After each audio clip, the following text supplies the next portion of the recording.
Hello aspirants, आप सभी का स्वागत है एनालिस्ट आईज की यूट्यूब चैनल पे। तो बजट से रिलेटेड आपने ऑलरेडी कुछ चीजें देखी होंगी, बट आज जो हम डिस्कस करेंगे उसमें कुछ जैसे टर्मिनोलॉजीज हैं, कुछ स्पेसिफिक चीजें, उनको अलग अलग करके हम पढ़ेंगे। जैसे प्रीलिम्स के लिए अभी 2024 के लिए जो चीजें आने वाले इंपॉर्टेंट है वो, जैसे कि इंटरम बजट क्या होता है, यूनियन बजट किस टाइप से होता है, इसके कॉन्स्टिट्यूशनल प्रोविजन जो है वो अभी रिवाइज हो जाएंगे। हाईलाइट्स में हम इसको अलग अलग प्रकार से पढ़ेंगे कि वुमेन के लिए क्या है, टूरिज्म के लिए क्या है, कनेक्टिविटी के लिए क्या है, ट्राइबल के लिए क्या है। तो that would be a holistic approach. After that, we'll be solving out today's prelims and the mains practice question, which is based on this topic. So let's start. सबसे पहले हम देखेंगे कि इंटरिम बजट कैसे कहा जाता है। देखिए, सबसे पहली चीज आपको ये देखनी होगी कि कोई भी कॉन्स्टिट्यूशनल प्रोविजन यहां पे इंटरिम बजट के लिए नहीं है। हाउएवर, ये कॉमन प्रैक्टिस है ऑनगोइंग गवर्नमेंट की, जब पोल्स आते हैं उससे एक साल पहले शॉर्ट पीरियड का बजट होता है। इलेक्शन ईयर में जो फाइनेंस मिनिस्टर होते हैं ये इंटरिम बजट पेश करते हैं गवर्नमेंट के एक्सपेंसेस का, रेवेन्यूज का, एक छोटे पीरियड के लिए, जब तक नई गवर्नमेंट इलेक्ट नहीं होती और चार्ज नहीं ले लेती। जो प्रेजेंटेशन है इंटरिम बजट का, ये सेम शेड्यूल ऐसा होता है जैसे यूनियन बजट का ही होता है, और ये रेगुलर फाइनेंस ईयर में होता है। अब प्रश्न ये उठता है कि क्या क्या इसमें इंक्लूड किया जा सकता है इस इंटरिम बजट के अंदर। तो इंटरिम बजट में गवर्नमेंट के expenditure, revenue, fiscal deficit, financial performance हो गया, प्रोजेक्शंस हो गए, इन सारी चीजों को इंक्लूड किया जा सकता है। कोई भी बड़ा पॉलिसी जो मेजर अनाउंसमेंट होता है वो इसमें नहीं हो सकता है, जो कि बर्डन करे आने वाली नेक्स्ट गवर्नमेंट जो प्रेजेंट करेगी उसको, इंटरिम बजट को। Now what is a union budget? Union budget एक, इसको बोला जाता है एनुअल फाइनेंशियल स्टेटमेंट। ये यूनियन जो गवर्नमेंट है वो इसको हर ईयर प्रेजेंट करती है, और ये 1 फेब को प्रेजेंट किया जाता है by the finance minister in the Lok Sabha. जो डिपार्टमेंट ऑफ इकोनॉमिक अफेयर्स है, remember the name of the department, department of economic affairs जो है, जो मिनिस्ट्री ऑफ फाइनेंस में आता है, ये नोडल बॉडी है जो इसको प्रिपेयर करती है। और इसको दो तरीके से विभाजित किया जाता है। इसमें दो चीजें हैं, पहला है रेवेन्यू बजट और दूसरा आता है इसमें कैपिटल बजट। तो इन दोनों में जो डिफरेंस होता है वो ये है कि रेवेन्यू बजट और कैपिटल बजट में, रेवेन्यू में जितने भी एक्सपेंसेस होते हैं, मनी जो होता है गवर्नमेंट का, जो वो रिसीव करेगी या वो उसको खर्च करेगी, ये रेवेन्यू बजट के अंदर होता है। इसके अलावा जो कैपिटल बजट होता है गवर्नमेंट का, उसमें गवर्नमेंट के जो एसेट्स हैं, गवर्नमेंट की जितनी भी लायबिलिटीज है बॉन्ड्स वगैरह के रूप में, जैसे कि हैवी इक्विपमेंट हो गया या इंफ्रास्ट्रक्चर बिल्ड करना हो गया, ये सारी चीजें इसकी कैपिटल बजट में आती हैं। बजट के दो पार्ट्स होते हैं, part A and part B. Now जो पार्ट ए है ये मैक्रो इकोनॉमिक पार्ट है बजट का, जहां बहुत सारी स्कीम जो गवर्नमेंट की प्रायोरिटीज है इनको अनाउंस किया जाता है, एलोकेट किया जाता है अलग अलग सेवरल सेक्टर्स से। पार्ट बी है, ये डील करता है फाइनेंस बिल से, जो कि कंटेन करता है टैक्सेशन प्रपोजल्स के, इनकम टैक्स रिविजन्स के। एक फाइनेंशियल बिल, एक मनी बिल होता है आर्टिकल 110 के अंडर, और जो स्पीकर है इनकी फाइनेंस अथॉरिटी होती है कि ये डिटरमाइन करते हैं वेदर जो बिल है वो एक मनी बिल है या नहीं है। कॉन्स्टिट्यूशनल प्रोविजंस की बात करेंगे तो आर्टिकल 112 के हिसाब से यहां पर इंडियन कॉन्स्टिट्यूशन जो है, इसमें यूनियन बजट जो है ये एक स्टेटमेंट है गवर्नमेंट के एस्टिमेटेड रिसिप्ट्स का, एक्सपेंडिचर का। इसको एनुअल फाइनेंशियल स्टेटमेंट भी कहा जाता है गवर्नमेंट का। लेकिन ये आपको एक चीज और ध्यान रखनी है कि जो टर्म बजट है ये कॉन्स्टिट्यूशन के अंदर मेंशन्ड नहीं है। Remember this, budget is not mentioned in the constitution of India. Now budget के कुछ की डॉक्यूमेंट्स हैं, जैसे एनुअल फाइनेंशियल स्टेटमेंट जो है ये आर्टिकल 112 के अंडर आता है, डिमांड फॉर ग्रांट जो है ये आर्टिकल 113 के अंडर आता है, फाइनेंशियल बिल आर्टिकल 110 के अंडर आता है। इसके अलावा ऑफिशियल पॉलिसी स्टेटमेंट्स हैं, जो FRBM एक्ट है, दिस एक्ट इज ऑफ 2003, इसके अंदर आता है। इसके अलावा मैक्रो इकोनॉमिक फ्रेमवर्क स्टेटमेंट है या मीडियम टर्म ऑफिशियल पॉलिसीज हैं, ये इसमें कुछ आता है। तो अगर हम इसकी की हाइलाइट्स की बात करेंगे तो इकोनॉमिक ग्रोथ में बात करेंगे तो एवरेज जो रियल इनकम है लोगों की वो लगभग 50% से यहां पे इंक्रीज की according to the budget. Borrowings पे बात करेंगे तो गवर्नमेंट के जो बोरिंग्स हैं वो पिछले साल से कम रहे हैं। इसके अलावा स्पेंड्स कैपिटल एक्सपेंडिचर पे बढ़ चुके हैं, लगभग 11 लाख करोड़ यहां पर जो है वो उतना इंक्रीज हुआ इंटरिम बजट के। इन्फ्लेशन की बात करें तो इन्फ्लेशन का जो टारगेट रहता है हमेशा 2 से 6% के बीच में, तो इन्फ्लेशन उतना ही है।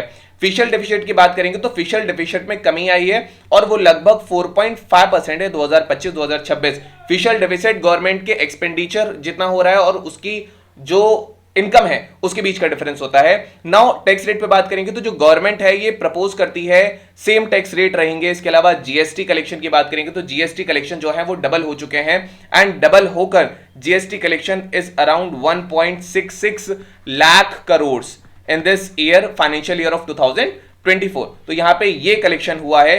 पॉजिटिव सेंटीमेंट है जीएसटी के लिए यहां। और इसके अलावा गवर्नमेंट ने यह भी कहा है कि 25 करोड़ यहां लोग ऐसे थे जिनको पिछले 10 सालों में उनको मल्टी डायमेंशनल प्रॉपर्टी से यहां पे सरकार बाहर लेकर आई है। 80 करोड़ से ज्यादा लोगों को जो फ्री फूड है वो डिस्ट्रीब्यूट किया गया है। डायरेक्ट बेनिफिट ट्रांसफर की जो स्कीम होती है उसके थ्रू 34 लाख करोड़ रुपए जो है जो प्रधानमंत्री जनधन योजना थी उनके अकाउंट्स को भेजा गया, जिसकी वजह से सरकार को 2.7 लाख करोड़ की बचत हुई है इस डायरेक्ट बेनिफिट ट्रांसफर से। यहां पे ये चीजें हैं। अब सेल्फ सफिशिएंसी का जो यहां सपोर्ट है आर्टिसंस के लिए कुछ योजना है, जैसे पीएम विश्वकर्मा योजना यहां पे थी, तो पीएम विश्वकर्मा योजना की यहां पे बात की जाती है। ये एंड टू एंड सपोर्ट देती है आर्टिसंस को। इसके अलावा पीएम स्वानिधि स्कीम जो है, जो स्ट्रीट वेंडर्स के लिए स्कीम है, जिसमें स्ट्रीट वेंडर्स को एक लोन दिया जाता है मिनिमम 10,000 रुपए तक का, ताकि वो अपनी आजीविका संभाल सकें। तो यहां ये दो स्कीम्स यहां पे हमें देखनी है। इसके अलावा इंटरिम बजट अगर हम वुमेन की बात करेंगे तो 30 करोड़ महिलाओं को मुद्रा योजना के तहत लोन मिले गए थे। फीमेल का एनरोलमेंट बढ़ा है लगभग 28% से पिछले 10 सालों में, एंड 43% कुछ फीमेल एनरोलमेंट बढ़ा है जो साइंस, टेक्नोलॉजी, इंजीनियरिंग, मैथमेटिक्स के कोर्सेज होते हैं। इंटरिम बजट जो है 2024 का अपस्किलिंग के लिए बात करेंगे तो ओवरऑल 1.4 करोड़ यूथ जो है इनको स्किल इंडिया मिशन के अंदर ट्रेन किया गया। 43 करोड़ लोन जो है इनको पीएम मुद्रा योजना के अंदर सैंक्शन किया गया। लखपति दीदी स्कीम जिसमें महिलाओं को सीधा पैसा दिया जाता है, उसको भी रूरल वुमेन को एम्पावर करने के लिए, रूरल इकोनॉमी बूस्ट करने के लिए दिया गया है। इसके अलावा जो गवर्नमेंट ने इसने हाईलाइट किया, जो India middle east Europe economic corridor है, ये वर्ल्ड ट्रेड में एक सिग्निफिकेंट रोल प्ले करेगा। तो गवर्नमेंट ईस्ट तरफ ज्यादा यहां पे जोर देगी, बिकॉज आसाम तरफ यहां पे पेट्रोलियम मिलता है, ताकि इंडिया का जो फ्यूल ग्रोथ है उसको बढ़ाया जा सके।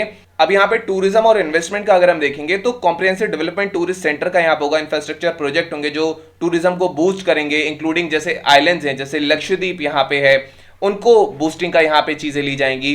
इसके अलावा फॉरेन डायरेक्ट इन्वेस्टमेंट का जो इनफ्लोज है ये एक सिग्निफिकेंट इंक्रीज यहां पे हुआ है। कंटिन्यूड एफर्ट्स हैं ताकि ज्यादा से ज्यादा फॉरेन इन्वेस्टमेंट जो है वो भारत लाया जा सके।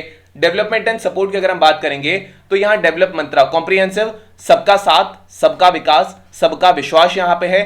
3Ds को आपको मेंशन करना है, ट्रिनिटी है डेमोग्राफी, डेमोक्रेसी, डाइवर्सिटी की, जिसको सबका प्रयास जो है इसको बैक करता है। अफोर्डेबल हाउसिंग, लगभग 30 मिलियन अफोर्डेबल हाउसेज जो हैं वो रूरल एरिया में सरकार बनाएगी। हेल्थ की बात करेंगे तो सेंटर जो है ये सर्वाइकल कैंसर वैक्सीनेशन को और ज्यादा प्रमोट करेगा, maternal child health care schemes को और बढ़ाएगा। आयुष्मान भारत स्कीम है, इसको सारे आशा वर्कर्स जो हैं वो एक्सपेंडेड होंगे आंगनबाड़ी वर्कर्स और हेल्पर्स के तहत। इंटरिम बजट की बात करेंगे फार्मर्स और एग्रीकल्चर के लिए तो पीएम किसान, इससे लगभग फाइनेंशियल असिस्टेंस दिया गया 11.8 करोड़ फार्मर्स को पीएम किसान के अंडर। पीएम फसल बीमा योजना जो है ये क्रॉप इंश्योरेंस है, इससे 4 करोड़ फार्मर्स को यहाँ पे इंश्योरेंस दिया गया। ई नैम, यहाँ पे जो ई मंडीज होती हैं, यहाँ पे 1361 मंडीज को यहाँ इंटीग्रेट किया गया है इसके अंदर, और यहाँ पे लगभग 23 लाख करोड़ का जो वॉल्यूम है वो भी यहाँ पे सपोर्ट किया गया है। नैनो डीएपी जो नैनो फर्टिलाइजर होता है वो भी बहुत वेरियस क्रॉप्स के लिए सरकार ने इसको प्रमोट किया है। डेयरी फार्मिंग की बात करेंगे तो जो फुट एंड माउथ डिसीज होते हैं उनके लिए फॉर्मुलेट या पॉलिसी की है, खास करके डेयरी फार्मर्स को सपोर्ट करने के लिए। ऑयल सीड्स में बात करेंगे तो जो आत्मनिर्भर है या सेल्फ रिलायंस है उस पर यहां बात करती है सरकार। मत्स्य संपदा है फिशरमैन के लिए। इसके अलावा इंटरिम बजट की बात करेंगे तो 40,000 नॉर्मल रेल बोगीज जो है उनको कन्वर्ट किया जाएगा वंदे भारत स्टैंडर्ड्स में। Government safety, convenience, safety passengers देखेगी, मेट्रोज पे फोकस रहेगा। इसके अलावा जो कवच वाली स्कीम है उस पर यहां फोकस रहेगा। इसके अलावा अर्बन ट्रांसफॉर्मेशन होगा मेट्रो रेल के द्वारा, नमो भारत रेल के द्वारा। Implementation 3 major railway corridor programmes PM Gati Shakti के अंदर यहां इंप्लीमेंट किए जाएंगे। एयरपोर्ट्स को उड़ान स्कीम के अंडर जो है वो एक्सपैंड किया जाएगा, एक्सपेंशन उनका होगा। एनवायरमेंट की बात करेंगे, नेट जीरो टारगेट है गवर्नमेंट का 2070 तक, तो इसके लिए गवर्नमेंट बहुत अलग अलग स्कीम्स अनाउंस करेगी। रिन्यूएबल एनर्जी की बात करेंगे तो जो विंड एनर्जी जनरेशन है, खास करके जो ऑफशोर विंड एनर्जी जनरेशन है जो कि समुद्र तट से दूरी पर एक प्लेटफॉर्म पर या उसको इंस्टॉल किया जाता है, इसके जनरेशन को इनिशियली 1 गीगावाट का सरकार करेगी। इसके अलावा बायोमास प्रोड्यूस करने के लिए मशीनरी है या ई व्हीकल सेक्टर को एनहेंस करना है, बढ़ाना है, इंकरेज करना है, इनकी मैन्युफैक्चरिंग बढ़ानी है, चार्जिंग इंफ्रास्ट्रक्चर बढ़ाना है, इन पे वर्क होगा। रूफटॉप सोलराइजेशन, जो सूर्योदय योजना प्रधानमंत्री ने कही थी उसमें 1 करोड़ हाउसेस को लगभग 300 यूनिट्स जो इलेक्ट्रिसिटी है वो फ्री पर मंथ उनको मिल पाए रूफटॉप योजना के तहत। इसके अलावा गैप फंडिंग जो है विंड एनर्जी के लिए, इसको भी फुलफिल किया जाएगा। गोल गैसिफिकेशन, लिक्विफिकेशन कैपेसिटी बढ़ाई जाएगी। और फेस्ड ब्लेंडिंग होगी सीएनजी की, पीएनजी की या फिर कंप्रेस नेचुरल गैस की। फ्यूचर आउटलुक की बात करेंगे तो जो विकसित भारत का विजन है 2037 तक, तो जो ये जो बजट है ये फाउंडेशन करता है विकसित भारत के, डेवलप इंडिया के लिए। इसमें डेमोग्राफिक, डेमोक्रेटिक और डाइवर्सिटी स्ट्रेंथ्स को प्रमोट करता है। कर्तव्य काल की यहाँ पे बात की गई है नेशनल डेवलपमेंट के लिए, जैसे नए इंस्पिरेशन या रिजोल्यूशंस हैं, तो इसको इरा ऑफ ड्यूटी या एक कर्तव्य काल भी कहती है सरकार। यहाँ पे कुछ चीजें हैं जो इससे रिलेटेड हैं, जैसे कितना रुपया आया, कितना गया, तो you can pause the video here. यहाँ पे कुछ स्पेसिफिक चीजें जो पीसीएस के एग्जाम्स में अक्सर पूछी जाती हैं, तो यहाँ पे वो मिल जाएंगी। जैसे इंटरेस्ट पेमेंट ज्यादा था, उससे कम कौन सी चीज थी, उससे कम कौन सा था, रुपी अगर कहाँ गया तो सबसे ज्यादा गया बोरिंग लायबिलिटीज में, उसके बाद इनकम टैक्स में, उसके बाद कॉर्पोरेशन टैक्स में यहाँ पे जाता है, तो उसके बाद कॉर्पोरेशन टैक्स से पहले जीएसटी में जाता है, फिर कॉर्पोरेशन टैक्स में जाता है। तो ये कुछ चीजें हैं जो यहाँ पे एक ऑर्डर में हमें पता होना चाहिए।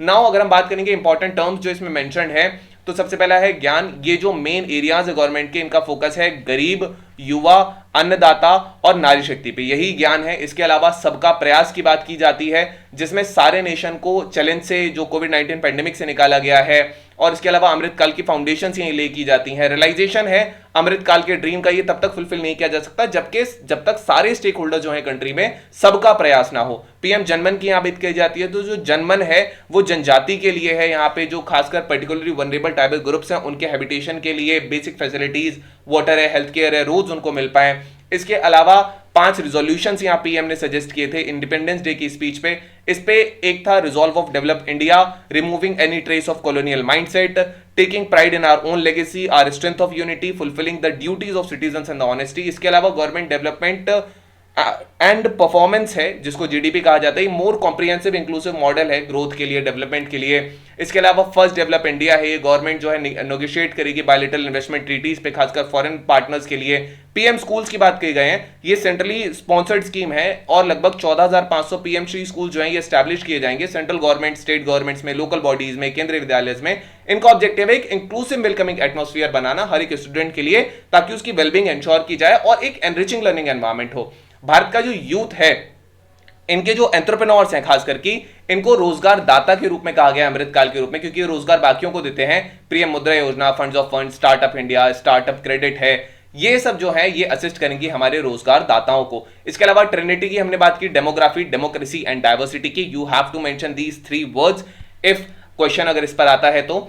और इसको बैक किया जाएगा सबका प्रयास पे, ये ताकि फुलफिल एस्पिरेशंस की जाए हर एक इंडियन की। इसके अलावा नैनो डीएपी पे बात की गई थी, ये नैनो टेक्नोलॉजी बेस्ड फर्टिलाइजर हैं जो कि नाइट्रोजन प्रोवाइड कराते हैं, फास्फोरस प्रोवाइड कराते हैं प्लांट्स को। मोस्ट सस्टेनेबल ऑप्शन है ये फार्मर्स के लिए, स्मार्ट एग्रीकल्चर की यहाँ पे बात की जाती है। डीएपी या डाई अमोनियम फॉस्फेट जो है ये second most extensively used fertiliser है भारत में। इसके बाद लखपति दीदी है, सेंट्रल गवर्नमेंट स्कीम है जो कि स्किल डेवलपमेंट ट्रेनिंग देती है 20 मिलियन महिलाओं को विलेजेस में अक्रॉस द कंट्री। ये जो स्कीम है ये एंकरेज करती है माइक्रो एंटरप्राइजेस बनाने के लिए, ट्रेनिंग प्रोवाइड कराती है अलग अलग स्किल प्रोग्राम में, जैसे प्लम्बिंग है, टेलरिंग है, वीविंग है। फिर नमो भारत ट्रेन हैं, ये रीजनल रैपिड ट्रांजिट सिस्टम्स होता है, new rail base semi high speed face या हाई फ्रीक्वेंसी की जो ट्रेन है। इसके अलावा इनकी जो डिजाइनिंग है वो 180 किलोमीटर पर आवर के हिसाब से की जाएगी, उतनी ज्यादा इनको बढ़ाया जाएगा। इसके बाद जो यहाँ चीज आती है दैट इज सर्वगिन, सर्वपरासी एंड सर्वसंवेशी, all round, all pervasive and all inclusive. Government जो है ये वर्क करिए एक अप्रोच पर जो कि डेवलप करेगी ऑल राउंड और pervasive and all inclusive approach को, जिसमें एम होगा सारे कास्ट और लोगों को कवर करना, इंडिया को एक डेवलप नेशन बनाना। एक तो और ये बहुत क्रूशियल है, कैपेबिलिटी एम्पावर करना और अलग अलग जो लोग हैं भारत में उनके लिए, तो यहां उनका प्रयास होगा। विकसित भारत की यहां पे बात की जाती है, जो डेवलप इंडिया का एक हमारा गोल है 2047 तक, आने वाले 25 साल जो 75 से 100 ईयर्स होंगे, इनको अमृत काल या इनको कर्तव्य काल भी गवर्नमेंट ने कहा है। नाउ अमृत पीढ़ी की बात करेंगे तो यहां अमृत काल एनोलॉजी से फाइनेंशियल मिनिस्टर ने जो यूथ हैं उनको अमृत पीढ़ी कहा है, और बजट जो है ये एम करेगा इन्हीं अमृत पीढ़ी को, ताकि वो अपने जो ड्रीम्स हैं उनको रियलाइज कर सकें, फुलफिल कर सकें। Now we were today's prelims practice question. The question says which department within the ministry of finance is responsible for preparing the union budget document? Department of revenue, economic affairs, expenditure और the public enterprises. You can type down in the comment section. Now we have today's mains practice question. The question says differentiate between interim budget and the union budget, highlight the key constitutional provisions, contents and limitations associated with it. So this was all about today's video and session. I hope you did very well. Thank you. Have a nice day and stay tuned with the list IAS for your better preparation.